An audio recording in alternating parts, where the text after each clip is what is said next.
RS அவர்கள் போட்ட tweet பார்த்துருப்பீங்க. கவர்மெண்ட் ரேஞ்சுக்கு நம்ம மேட்ரு போயிடுச்சா என்னை போட்டுட்டு உடனே நீக்கி இருக்கிறாரு. அதை இதை கேட்ட உடனே திருமாவளவனுக்கு குதிச்சிருக்கணும்ல, அவர் கண்டுக்கவே இல்லை. என்ன கர்மத்தையெல்லாம் கொண்டு ஏக வசனம் பேசுனா கேட்டு பேசாம இருக்கீங்க. நான் கேட்காத மாதிரி இருக்கல, அதே மாதிரி நீயும் கேட்டு கேட்காத மாதிரி இருக்க. அதுல வந்து ரொம்ப உக்கிரமான வார்த்தை, ரொம்ப கொச்சையான வார்த்தையை வந்து பயன்படுத்தி அவர் எழுதியிருக்கிறார். பூ முடித்தவளை கைவிட்டு புறம் தள்ளி புணர்ச்சிக்காக வேறு ஒருவன் சென்றால் கூட தவறு இல்லை என்று பெரியார் சொன்னதாக சொல்லியிருக்கிறார். இந்த திமிரு இருக்கிற வரைக்கும் எங்களை யாவனும் ஒண்ணும் பண்ண முடியாது. நாங்களா தான் இருப்போம். சில பேருக்கு சில வெறிகள் இருக்கும், பல பேருக்கு பல வெறிகள் இருக்கலாம். இவருக்கு ஏதோ காம வெறி இருக்கிற மாதிரி தெரியுது. திமுகவோட பண்ணையார்த்தனம் தான் ஆராசாவுடைய அந்த கவிதையில ட்வீட்ல வெளிப்பட்டது. இது புதுசு இல்ல. திமுக அவருடைய தலைவரே ஜெயிக்க வைக்க முடியல திமுக காரர்கள். இந்த பேச்சு எப்ப நிப்பாட்டுவாங்க திமுக காரங்க? மற்ற கட்சிகள் எல்லாத்தையும் அவமானப்படுத்துறது மட்டும்தான் திமுக காரங்களோட வேலையா? உனக்கு என்ன வெறி இருக்கு? உனக்கு காம வெறி இருக்கான்னு தெரியல, எனக்கு தெரியல. இப்ப பேசுற பார்த்தா அப்படிதான் இருக்கு. அவங்க எல்லாம் சாதி வெறி, இவருக்கு மட்டும் காம வெறி இருக்குன்னு நினைக்கிறேன். திமுக வந்து இது செய்வது புதிதல்ல.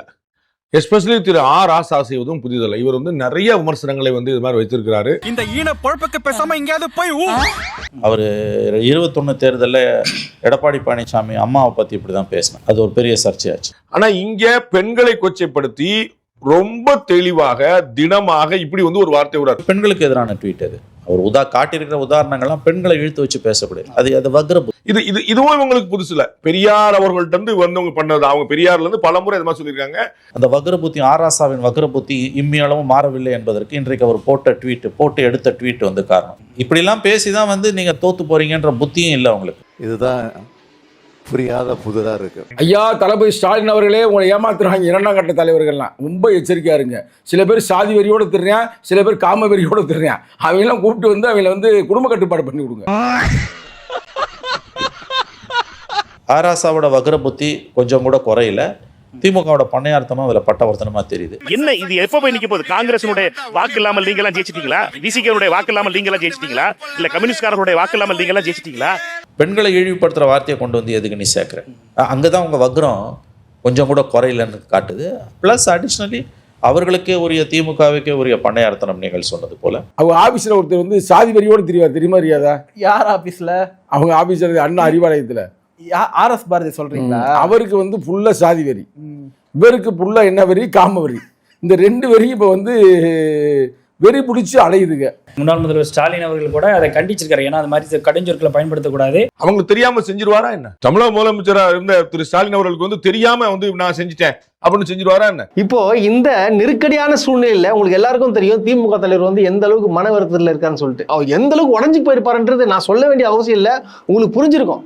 ஆனா இப்ப பாருங்க இது எப்படி தலைக்கீழா மாறிச்சுன்றத ஏத்துக்கவே முடியல. அவர் வந்து அவ்வளவு கோவமா அந்த ட்வீட் போடுறாரு அப்படின்னா, கூட்டணி எங்க கூட்டணியில ஜெயிச்சுட்டு நீ அவங்க கூட போய் சேர்ந்தியன்ற கோவம் நியாயமானது. திமுக கூட பயணிச்சுட்டு இப்போ என்ன பண்ணிருக்காங்கன்னா அவங்களுடைய அமைச்சரவையில போய் சேர்ந்திருக்காங்க. சாதாரணமா சொல்றீங்க, அமைச்சர் பதவின்றீங்க.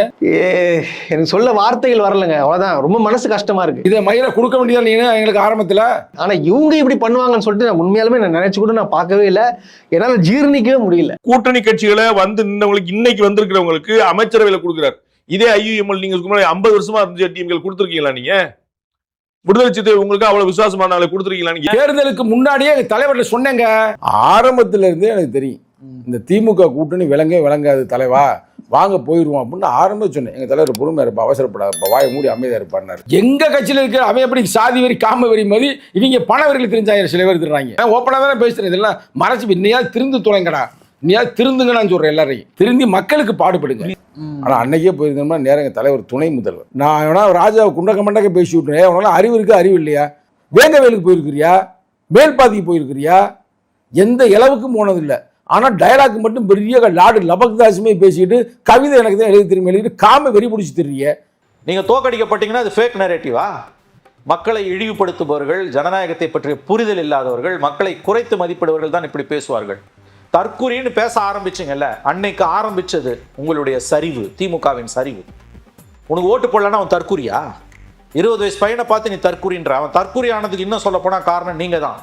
ஸ்டூடெண்ட் பாலிடிக்ஸை ஒழிச்சு கட்டினது யாரு? 30 வருஷத்துல காலேஜஸ் பூரா எலெக்ஷனே இல்லாம பண்ணது யாரு? அபொலிட்டிக்கலா மாத்தினது யாரு? உங்க பாஷையில சொன்னா சினிமாக்காரன் பின்னால கூத்தாடி பின்னால ஓட வச்சது யாரு? நீங்க. எங்க உங்களுக்கு ஆப்பு வச்சிருவானோன்ற பயத்துல எந்த ஸ்டூடெண்ட் மூவ்மெண்ட்டை வச்சு நீங்க வந்து அதிகாரத்தை கைப்பற்றினீங்களோ இன்னைக்கு அது உங்களுக்கு எதிராக திரும்புதுன்னு ஸ்டூடெண்ட் எலெக்ஷனே ஒழிச்சு கட்டினீங்க. அப்படி பார்த்தாலும் நீங்க தான் பொறுப்பேற்கணும். ஒரு குடும்பம், அந்த குடும்பம் தான் ஒட்டுமொத்த தமிழ்நாட்டையும் ஆளும், ஒரு கட்சி ஆளும். அந்த கட்சியில் இருக்கும் அத்தனை பேரும் குறுநில மன்னர்கள். எந்த மாவட்டத்திலையும் அந்த மாவட்ட செயலாளரை மீறி அவர் குறைஞ்சது 50 வருஷமா அங்கே இருப்பார். அவருக்கு பிறகு அவர் புள்ளியை எம்பி ஆக்குவார். புதுசாக படிச்சுட்டு வர ஒரு இளைஞன், ஒரு 25 வயது இளைஞன், கை நிறைய சம்பாதிக்கக்கூடிய இளைஞன் உண்மையிலே அரசியலுக்கு வரணும்னா அந்த கட்சிக்குள்ள அவன் போக முடியுமா? 50 வருஷம் ஆச்சு இந்த இடத்துக்கு வரத்துக்கு ஸ்டாலினுக்கு. என் குடும்பத்திலிருந்து யாரும் அரசியலுக்கு வரமாட்டார்கள்னு தொலைக்காட்சி பேட்டியில் ஸ்டாலின் முழங்கினார். 21 உதயநிதிக்கு பொறுப்பு, எம்எல்ஏ 22 மந்திரி, 24 டெப்டி சிஎம். மக்கள் ஒன்றும் திமுகவின் அடிமைகள் அல்ல. திமுகவுக்கு எதிராக ஓட்டு போட்டு ஜெயிச்சிட்டாங்கன்னு அந்த ஃபேக் நரேட்டிவ்னு கட்டமைக்கிறதும், அதை ஒருவர் சொல்லுகிறார் என்பதை வைத்து கூத்தாடுவதும், நீங்க மக்களை இழிவுபடுத்துறீங்க. நீங்க இன்னமும் பாடம் கத்துக்கல. உங்க தோல்வியிலிருந்து நீங்கள் இன்னமும் பாடம் கற்கவில்லை. 5 வருஷம் சாதிச்சு கிழிச்சோன்னு சொன்னீங்கல்ல, ஏன் தோத்தீங்க? உங்களால மக்கள் தீர்ப்பை ஏற்றுக்கொள்ள முடியவில்லை. ஒவ்வொரு முறையும் நீங்க அதை தான் செய்வீங்க. தோத்தீங்கன்னா மக்களை இழிவுபடுத்துவீங்க. இப்ப அதான் செய்றீங்க. இந்த தோல்வி 5 ஆண்டுகளுக்கு ஒரு முறை வரக்கூடிய வந்து போகிற தோல்வி அல்ல. கிரவுண்ட்ல பெரிய மாற்றம் நிகழ்ந்திருக்கு. திமுக காலின் கீழ் உள்ள நிலம் அகன்று கொண்டிருக்கிறது. நீங்க இப்படி எடுத்துக்கிட்டீங்களா? எனக்கு புரியவே இல்லை. இந்த நாட்டுல விஜய்க்கு இருக்கக்கூடிய பிரிவிலேஜ் வேற யாருக்குமே கிடையாது. அவர் வந்து பிரச்சாரத்துக்கு வர மாட்டார், யாரும் ஏன்னு கேட்க மாட்டாங்க. அவர் ஊடகங்களே சந்திக்க மாட்டாரு, யாரும் என்னன்னு கேட்க மாட்டாங்க. கரூர்ல 41 பேர் மரணம் அடைவார்கள், அவர் உடனே வீட்டுக்கு வந்துடுவாரு, அதை பத்தி யாரும் கேட்க மாட்டாங்க. அந்த பழி அவர் திமுக மீது போடுவார், அதை பற்றி அந்த மக்கள் கவலைப்பட மாட்டாங்க. அவர் கரூருக்கு நேரில் போய் ஆறுதல் சொல்ல மாட்டார், அதை பற்றியும் கவலைப்பட மாட்டாங்க. அந்த மக்களை அழைத்து வந்து சென்னையில் வைத்து ஆறுதல் சொல்லுவார், அதுக்கும் இந்த சமூகம் கவலைப்படாது. அந்த பாதிக்கப்பட்ட மக்களை அதை ஏற்றுக்கொண்டு அக்செப்ட் பண்ணிட்டு ஓகேன்னு போயிடுவாங்க, அதுவும் கவலை இல்லை. தீய சக்தி திமுக என்று சொல்லுவார். அந்த வெற்றி பெற்ற பிறகு, எப்படி வெற்றி பெற்ற பிறகு அந்த திமுக கூட்டணி கட்சிகளுடைய ஆதரவோட ஆட்சி அமைப்பார், அதையும் யாரும் கேட்க மாட்டாங்க. அவர் ஆட்சி அமைப்பதற்கு ஆளுநர் அழைக்காமல் காலம் தாழ்த்துவார், அப்பொழுது அவர் ஆளுநரை கண்டிக்க மாட்டாரு.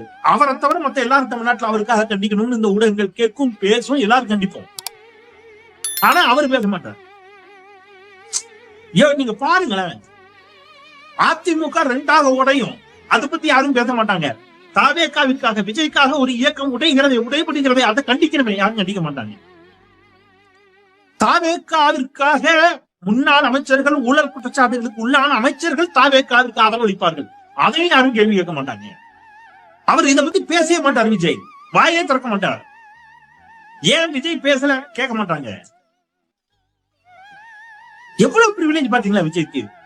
இல்ல இவ்வளவு வாக்குறுதி கொடுத்தாரு, அந்த வாக்குறுதியில் நிறைவேற்றுவாரா தெரியாது. முதல் நாளே அவர் வெளிப்படையா சொல்லிடுறாங்க, கஜானாவை காசு இல்லைங்கிற மாதிரி ஒரு கதையை கட்டுக்கதையை அவிழ்த்து விடுவார், அதையும் யாரும் கேட்க மாட்டாங்க. திரு ராஜேஷ்குமார் அவர்களும் ரொம்ப மகிழ்ச்சி பொங்க காமராஜர் வாழ்க, அன்னை சோனியா காந்தி புகழ் ஓங்குக, ராஜீவ் காந்தி புகழ் ஓங்குகன்னு சொல்லி ரொம்ப முழக்கம்லாம் விட்டார். நீண்ட காலத்துக்கு பிறகு அந்த குரல் எல்லாம் இந்த மாதிரி ஒரு பதவியேற்பு விழாவில் கேட்குற என்னங்க, அதில் போய் பாத்திமா புகழ் ஓங்குக, நயன்தாரா புகழ் ஓங்குக அப்படின்னு சொல்ல முடியுமாங்க?